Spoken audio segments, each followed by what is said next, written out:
Good evening विद्यार्थियों, जय हिंद। मैं एम चक्रवर्ती आपके अपना यूट्यूब चैनल सर्किल पॉइंट एक बार फिर स्वागत करता हूँ। आज हम लोग आप लोग के सामने संविधान के एक टॉपिक लेकर आए हैं जिसको विदेशी स्रोत, भारतीय संविधान का विदेशी स्रोत। जब हमारा संविधान लिखा गया तो लगभग 20% हिस्सा विदेशी सहायता से लिया गया। हमारे संविधान को 100% अगर माना जाए तो लगभग 80% हिस्सा 1935 के अधिनियम से और शेष 20% हिस्सा बाकी देशों के संविधान को अध्ययन करने से। कुछ देशों के हम लोगों ने संविधान बनाने वाले संविधान निर्माताओं ने अध्ययन किया और उनसे जो जो खूबसूरत तत्व था हमारे संविधान में कॉपी किया गया। एक बात याद रखेंगे, भारतीय संविधान का ब्लूप्रिंट पूछा जाए किसे कहा जाता है? 1935 के अधिनियम को, क्योंकि लगभग 80% हिस्सा 1935 में जो अधिनियम बना था उसी से ले लिया गया था। शेष 20% हिस्से बाकी देशों के, लगभग 60 देशों के संविधान का अध्ययन किया गया और कुछ एक 10 देशों से कुछ बातें लिया गया। तो हम लोग देखते हैं किस देश से क्या लिया गया। तो टॉपिक है आज का भारतीय संविधान का विदेशी स्रोत।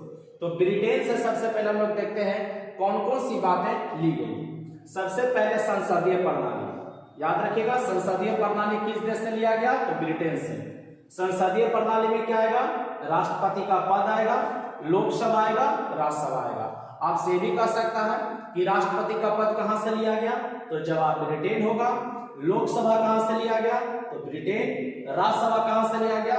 ब्रिटेन। या संसदीय प्रणाली आप कह सकते हैं कहां से लिया गया? तो ब्रिटेन से। दूसरा, एकल नागरिकता। हमारे संविधान में कैसी नागरिकता है? एकल नागरिकता, जो कि ब्रिटेन से लिया गया है। तीसरा, संसद की सर्वोच्चता। हमारे यहाँ सर्वोच्च कौन होगा? संसद। चौथा, राष्ट्रपति की औपचारिक स्थिति। पांचवा, एक समान कानून एवं न्याय व्यवस्था। छठा, संसदीय विशेषाधिकार। सात, द्विसदनीय व्यवस्था, जिसके अंतर्गत लोकसभा और राज्यसभा आता है। आठवां, लोकसभा के प्रति मंत्रिमंडल का सामूहिक उत्तरदायित्व। एक चीज और याद रखेंगे इसमें, यह अनुच्छेद 75 का 3 में है। क्वेश्चन पूछ देगा कि लोकसभा के प्रति मंत्रिमंडल का जो सामूहिक उत्तरदायित्व है किस अनुच्छेद में है? तो हम लोगों का जवाब होगा अनुच्छेद 75 का 3। 9वां, विधि का शासन। 10, विधि निर्माण की प्रक्रिया। तो ब्रिटेन से कुल 10 हम लोग याद रखेंगे। पहला, संसदीय प्रणाली, इसे में आपको याद रखना राष्ट्रपति का पद, लोकसभा, राज्यसभा। दूसरा, एकल नागरिकता। तीसरा, संसद की सर्वोच्चता। चौथा, राष्ट्रपति की औपचारिक स्थिति। पांचवा, एक समान कानून एवं न्याय व्यवस्था। छठा, संसदीय विशेषाधिकार। सातवां, द्विसदनीय व्यवस्था। आठवां, लोकसभा के प्रति मंत्रिमंडल का सामूहिक उत्तरदायित्व। 9, विधि का शासन। और 10, विधि निर्माण की प्रक्रिया। तो अब हम लोग आगे देखते हैं। आप लोग इसका स्क्रीनशॉट लेना चाहें तो ले लेंगे। इसके बाद अमेरिका के संविधान से क्या क्या लिया गया वो देखते हैं। चलिए देखा जाए अमेरिका से। तो अमेरिका से सबसे पहले मूल अधिकार, एकदम याद रखेंगे मूल अधिकार कई बार परीक्षाओं में पूछा जाता है, याद रखना भी आसान है। अ अधिकार और अ से अमेरिका। प्रस्तावना का विचार पूछेगा तो अमेरिका से। प्रस्तावना का विचार गौर करेंगे, प्रस्तावना का विचार अमेरिका से। उपराष्ट्रपति का पद अमेरिका। राष्ट्रपति पर महाभियोग प्रक्रिया अमेरिका से। संविधान की सर्वोच्चता अमेरिका से। न्यायालय की सर्वोच्चता ये भी अमेरिका से। संविधान की सर्वोच्चता पूछेगा तो अमेरिका। और अभी हम लोग देखें संसद की सर्वोच्चता ब्रिटेन, याद रखिएगा संसद की सर्वोच्चता ब्रिटेन और संविधान की सर्वोच्चता अमेरिका।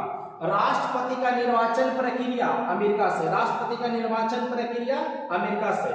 8 नंबर में संविधान संशोधन में राज्य विधिकाओं द्वारा अनुमोदन का प्रावधान। संविधान संशोधन में राज्य विधिकाओं द्वारा अनुमोदन का प्रावधान।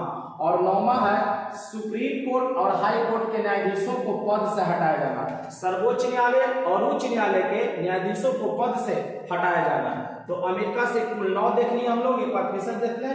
मूल अधिकार, प्रस्तावना का विचार, उपराष्ट्रपति का पद, राष्ट्रपति पर महाभियोग, संसद की सर्वोच्चता, न्यायालय की सर्वोच्चता, राष्ट्रपति का निर्वाचन प्रक्रिया, संविधान संशोधन में राज्य विधिकाओं द्वारा अनुमोदन का प्रावधान और सुप्रीम कोर्ट और हाई कोर्ट के न्यायाधीशों को पद से हटाया जाना। अगर आप एक दो बार इसको अच्छी तरीके से सुन लेंगे तो आपको ऐसे ही याद मिल जाएगा। तो आगे देखते हैं आयरलैंड के संविधान से क्या क्या लिया गया। चलिए आयरलैंड से देखा जाए तो आयरलैंड से याद रखेंगे राष्ट्रपति का निर्वाचक मंडल, राज्य का नीति निर्देशक तत्व, राष्ट्रपति द्वारा राज्यसभा में 12 सदस्यों का मनोनयन। एक बात और याद रखेंगे, राष्ट्रपति का निर्वाचक मंडल पूछा जाए तो जवाब हम लोगों का आयरलैंड होगा, और राष्ट्रपति की निर्वाचन प्रक्रिया पूछा जाए तो जवाब अमेरिका। निर्वाचक मंडल आयरलैंड से, निर्वाचन प्रक्रिया अमेरिका से। फिर से याद रखेंगे, निर्वाचक मंडल पूछा जाए आयरलैंड, और निर्वाचन प्रक्रिया पूछा जाए अमेरिका के संविधान से। राज्य का नीति निर्देशक तत्व आयरलैंड से, और राष्ट्रपति द्वारा राज्यसभा में 12 सदस्यों का जो मनोनयन होता है वो आयरलैंड के संविधान से लिया गया है। और ये 12 सदस्य कहां से आएंगे? जो अपने क्षेत्र में उत्कृष्ट सेवा के लिए जाने जाएंगे, खेलकूद में, विज्ञान में, साहित्य में, फिल्म जगत से, समाज सेवा के क्षेत्र से, ऐसे जो अपने क्षेत्र में विशिष्ट सेवा के लिए जाने जाते हैं वैसे व्यक्तियों को राष्ट्रपति 12 सदस्यों का मनोनयन करते हैं राज्यसभा में। तो आज के लिए इतना ही, और जो स्रोत है विदेशी देशों का अगले पार्ट में कल देखेंगे। आज के लिए बस इतना ही, मिलते हैं कल। तब तक के लिए आप इसको देखते रहें, याद कर लें, और कल परीक्षा के लिए और महत्वपूर्ण प्रश्नों के साथ होते हैं भारतीय संविधान का विदेशी स्रोत पार्ट 2 के लिए। तब तक के लिए बेस्ट ऑफ लक। जय हिंद, जय भारत।